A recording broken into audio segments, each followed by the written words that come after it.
Masaya naman, okay naman. Kasi I think the last time that they hosted us was June of 2024. And I don't think I was able to attend that dinner.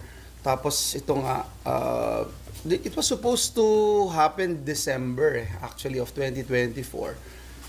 Because of work and alam naman natin yung intricacies na and budget, you wanna call it brouhaha, hindi talaga umabot. So, naging January. Chill lang. Kung merong significant pinag-usapan na personal, yung love life ni Sherwin. Ako, di ko yata dapat sabihin.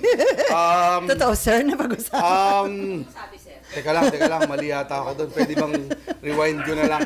If there's one thing na work-related on my end, kasi it's parang lahat kami, parang umiikot lang, kwentuhan. Kasi that's the first time also we see each other, yung mga colleagues namin, no?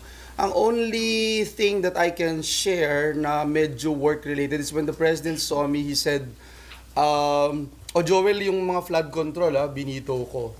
Sabi ko, yes, Mr. President, I'm aware dun sa DPWH of the 26 billion pesos na vetoed by the President, 17 billion is part of the flood control. And he made mention, alam naman natin kung anong kahihinatnan, kaya ako sabi ko, yes, thank you, Mr. President. Kasi ito nga yung, di ba, yung maliliit, patsi-patsi na alam naman natin wala ring impact.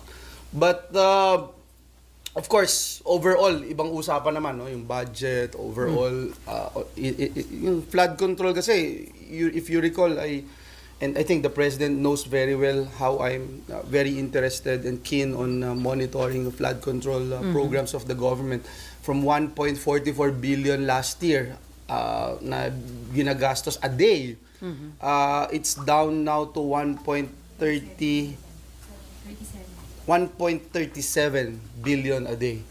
So, malaki pa rin, di ba? Malaki pa rin. 17 billion yung nabawas sa DPWH.